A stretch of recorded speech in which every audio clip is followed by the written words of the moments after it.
Angie. I am the current student research coordinator for the PW Psychology Department, and I'm just going to be going over the guidelines for participation in experiments and surveys for the Psych 100 classes. And so my role as the student research coordinator is essentially to be the bridge between the Psych 100 students, which is all of you, and the Psych 381 students, or the thesis students. And so the thesis students are the ones who are going to be making the surveys and experiments that you all will be participating in. And even though this is a requirement for your course, I do want to emphasize that this really helps the junior and senior thesis students a lot. And hopefully this will be you one day being the thesis students. So I want to emphasize that you should be putting in the effort and time to complete these studies as much as you would want the future Psych 100 students to be putting into your study. So going over the requirements, you can see that you are required to complete 18 research participation credits. And so one credit is approximately 10 minutes of research participation. So around the end of this course, you should have completed approximately 3 hours of research participation to receive all of your required credits for this class. And so how you sign up for these experiments is going to be through BW SONA systems. And so I'm going to be talking with you and working with you on that in just a little bit. I do want to mention, though, that there is one situation where you would lose participation points. And so this is the situation where you sign up for an in-person experiment and then you just don't show up. So this is because the thesis students who put in the effort and time to make these in-person experiments, it may take some time to set up. They may need other people involved on the experiments. There's a lot of outside and additional factors in in-person experiments on the experimenter side. And so just to respect their time as much as you would want them to respect yours, you're going to not be allowed to cancel or not show up within 24 hours of your signed up time slot for your experimentation. So that will be, if you do not show up or let them know within 24 hours, obviously this can go on a case-by-case basis.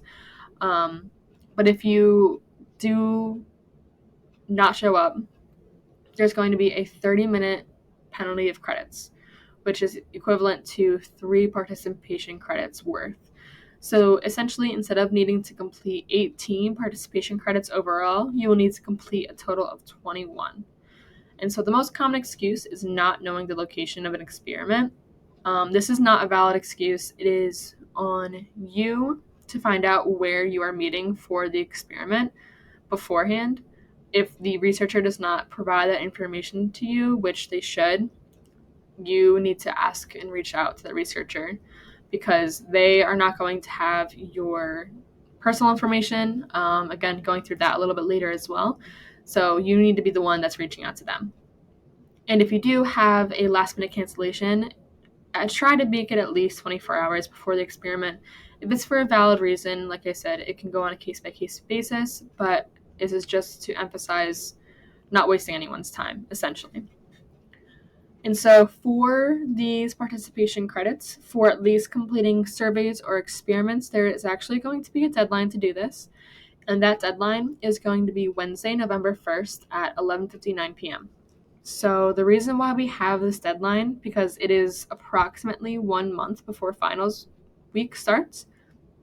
And this is because the Psych 381 students have to analyze the data, they have to process it, run statistics, and then write up the results and the discussion, and then practice their presentation all within this month. And so we try to give them as much time as possible while also giving the Psych 100 students as much time as possible. So it's been agreed upon that 1 month before finals week, when the thesis students have to present their work, is going to be the deadline to collect data, essentially. So if you forget, or if it just slips your mind, or you thought it was Tuesday, but it's actually Wednesday, whatever the situation is, there is going to be an option for you to get some of those credits after this participation deadline is passed. but that again, I will be going over later. So the last thing on this first page is just my information. So this is me, and these are going to be my office hours. Feel free to contact me at any time if you have any concerns or worries, if you're having any struggles. So my email is right here. This never changes, neither does my office phone. However, I do want to emphasize that I can only have access to this email and this phone number while I am sitting in my office. So those times are going to be these office hours. So if you email me at 5 p.m. on Friday, I'm not going to get back to you until 1 p.m. on Monday. I simply won't see it, so there's no way for me to get back to you. If you want to come up and talk to me, I am here during these hours. My office is on the third floor of Malachi. You can just go up here and talk to me if you have any worries or concerns. If you want to schedule a meeting so that you know that there's going to be a certain block of time that you need, it can be 30 minutes or 60 minutes. You can schedule a meeting in this Calendly link. It's just Calendly and then SRC 2023. So that will block off time in my schedule. I actually would be able to see this appointment when I'm not in my office hours because it'll pop up on my calendar for me. So please feel free to do that as much as you need. All right, so the main aspect of this video is going through the SONA systems and helping you set up your account because that can be a little tricky sometimes. And so how you access the BW SONA systems is going to be through this link. However, if you just open a new tab and you type BW SONA systems, it'll be the first link that pops up. You do want to make sure that this BW is going to be in the domain to make sure that it is connected to the university, because when it's connected to the BW University, you can just use your information to get access. So this is what the first page is going to look like. However, you do not have a user ID and a password, so what you're going to do is you're going to press Request Account. And so with this, you're going to just put in your first name, your last name. Your user ID is just going to be your @bw.edu email. And then you have a telephone option. This is just in case I need to reach you. No one else has access to this information except for me. I promise you I will not look at this. So you do not need to put anything in here. Totally optional. But what is not optional is selecting the course that you are in. So this is extremely important to get right.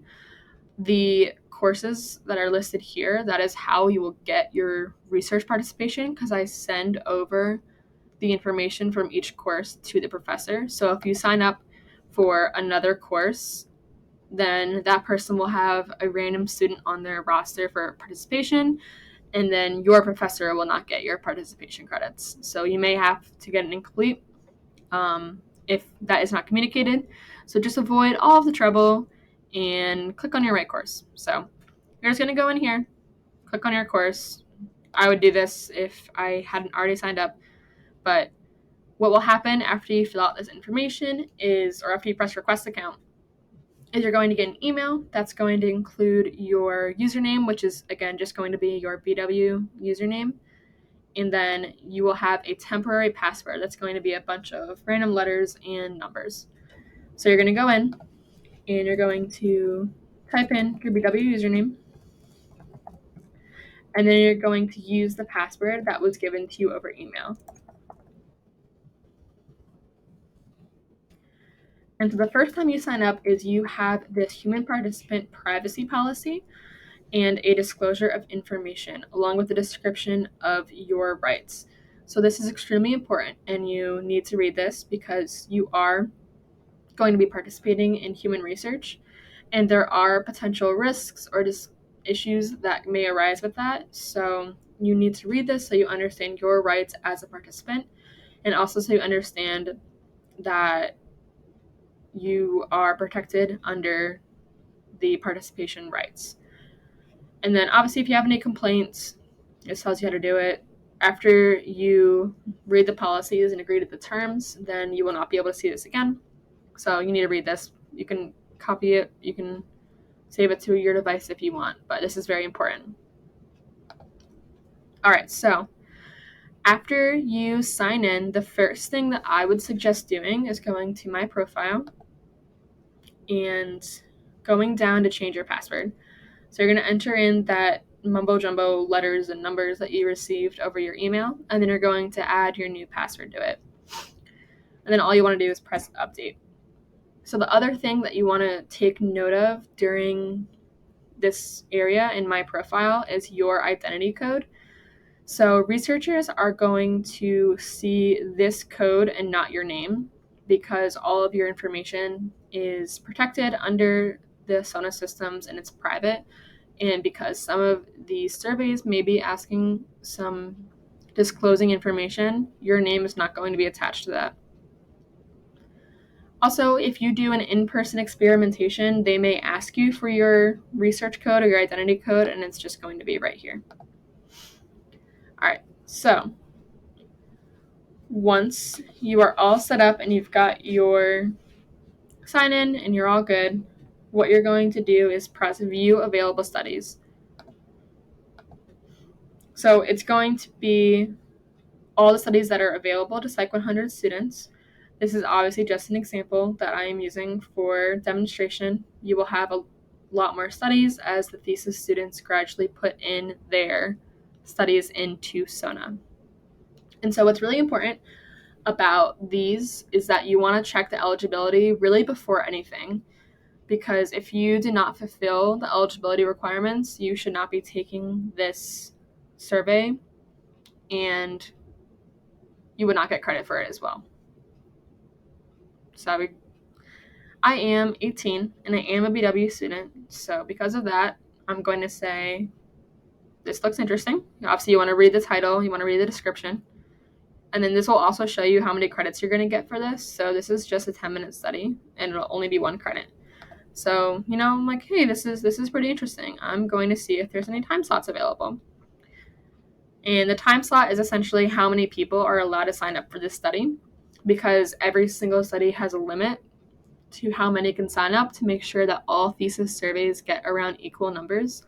So you want to make sure that there's time slots available. If there were not, you wouldn't be able to sign up anyway. So you're going to read this a little more. There may be some more information. And you can also see the researcher's name. So this is how you know or how you are able to contact them if you need to reach out about location of experiment or any questions you have. You have their name, and then this little email button right here will show you their email, and it'll also pop up to email them. So I'm going to say, yeah, I want to do a study. I'm going to sign up.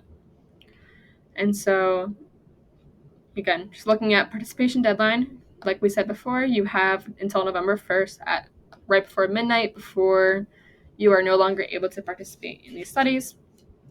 So, yeah, all you have to do is press sign up, and you have successfully signed up. So that means that time slot is now full. So no one else can fulfill that time slot. It is yours. You do not have to complete this survey at this time because you have that kind of placeholder essentially. But I would just suggest doing it so you don't sign up for something and then accidentally forget to do it, and then you're holding someone's spot without knowing. So all you're going to do, again, check out this information, make sure you're still eligible, and you're going to complete your survey. So that'll be an informed consent form, and you have to agree to it.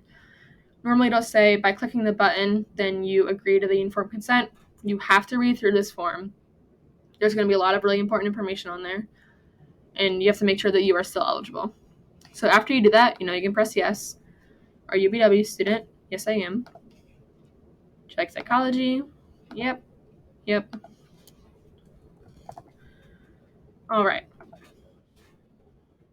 And so this shows that I was able to get my credit. So this is really important. You want to make sure that you have this credit granting ability. If this doesn't pop up for you, then I would just email me at the src@bw.edu because that's an issue, and then I can fix it on my end. So while this message does indicate that you were able to receive the credit, I would still go in and check. So you can see right here, it was a 1 credit survey, and that's how many credits that I have earned. So I was able to successfully do that. So that is how you work through SONA systems. However, As you saw, one of the eligibility requirements of that study was being 18 plus, and that is actually a requirement for every single study that is on SONA. So if you are under the age of 18, then there is an alternative assignment that you are able to do. So this can also be beneficial for people who, again, like I said earlier, maybe you forgot to complete it, maybe you forgot there was a deadline. Whatever the reason, you are able to do this alternative assignment to get credits. So this is alternative, obviously, to research participation. All you have to do is read research articles that I assign you. So you reach out to me, I will send you the research articles. You can tell me how many credits you want, because every single article that you read and double space summary that you send back to me is going to be 3 credits. So that means you can meet your 18 credit requirement by just reading and summarizing 6 articles. However, again, like I said before, you can mix it up. So you can do 15 credits worth of surveys, and maybe you just get really sick of doing surveys, and so you want to do 1 article. You can be over the age of 18 and you can do all 6 articles. It is completely up to you. But if you're under 18, you have to do the alternative assignment. But if you are under 18, it would just be really easy. That's just confirming my credits. It would be really easy to just sign up, because then you can still keep track of your credits, and that's how I'm going to be emailing your professor that you get your credits. So I would just suggest signing up for SONA no matter what, and then I can also update your credits in the system so that you can check that if you ever want to know how many credits you still have left if you lose track. And unlike the studies, which are a November 1st deadline, I will accept article assignments through Friday, November 24th. So this is, again, just to make sure you have a little extra time. It's not all the way through finals week, because I am still a student here and I also need time to do my own finals. So this is before that. After that date, I cannot guarantee acceptance. So maybe if I have the time, I don't know what it's like yet, but I'm not going to guarantee anything. So this is the hard deadline for anything. If you don't have enough research credits by November 24th, you will probably have to take an incomplete and complete them next semester. So for these articles that you're going to be reading and then emailing back to me, they should be in MLA or APA formatting, so just standard formatting.